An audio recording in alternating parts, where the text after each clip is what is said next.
আসসালামু আলাইকুম ভিউয়ার্স, আজকে আমরা এসেছি বাগেরহাটের ঐতিহ্যবাহী হজরত খানজাহান আলী মাজারে ভ্রমণের উদ্দেশ্যে। আমরা এখন খানজাহান আলীর মাজারের সামনে। আজ আমি কথা বলবো একজন ইতিহাস গড়া মহান ব্যক্তিত্বকে নিয়ে। তার নাম খানজাহান আলী রহমতুল্লাহ। তিনি ছিলেন এক আল্লাভীরু পরহেজগার মুসলিম। ইসলামের শান্তির বার্তা নিয়ে এসেছিলেন দক্ষিণ বাংলায় বাগেরহাট অঞ্চলে। আমরা মাজারের মেইন ফটক দিয়ে মাজারে প্রবেশ করলাম। আপনারা দেখতে পাচ্ছেন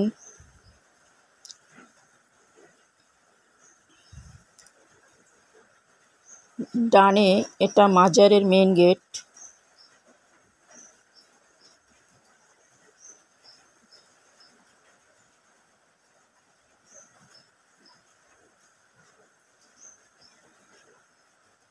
এটা মাজারের মেইন গেট। এটাই হচ্ছে হজরত খানজাহান আলী রহমতুল্লাহর সমাধি। অনেকগুলো গেট এখানে। আমরা সামনের দিকে এগোচ্ছি।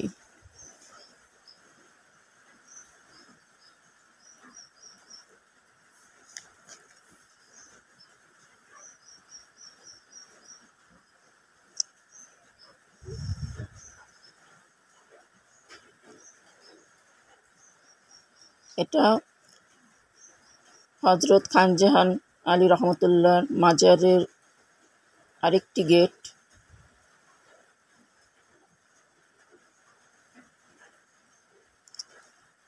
আমরা সামনের দিকে আরও একটি গেট দেখতে পাচ্ছি।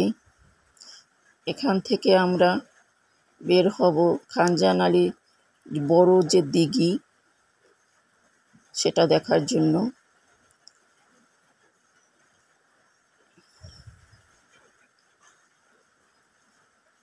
আমি আপনাদেরকে ক্যামেরায় সব দেখাচ্ছি। এটা হলো দিঘি, সেই বড় দিঘি। এটা হলো দিঘির সিঁড়ি। এই সিঁড়ি দিয়ে সবাই গোসল করে এবং নেমে দেখে। পুরুষ মানুষের জন্য আলাদা গোসলের জায়গা রয়েছে, মহিলাদের জন্য গোসলের জন্য আলাদা জায়গা রয়েছে। এখানে সবাই এসে মানত করে গোসল করার জন্য।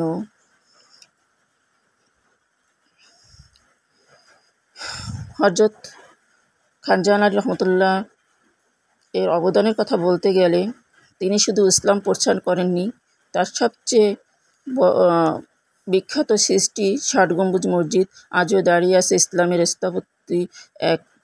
স্থাপত্যের এক বিস্ময় হয়ে।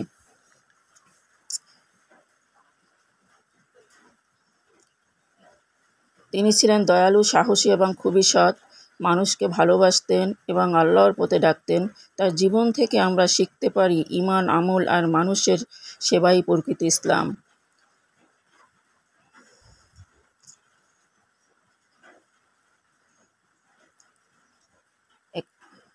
আপনারা যারা বাগেরহাটের বাইরে আছেন তারা একবার হলে এটি এসে ঘুরে দেখে যাবেন। আপনাদের অনেক ভালো লাগবে, অনেক সুন্দর।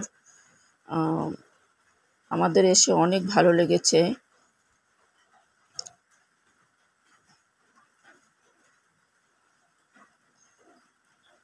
আমাদের জন্য দোয়া করবেন।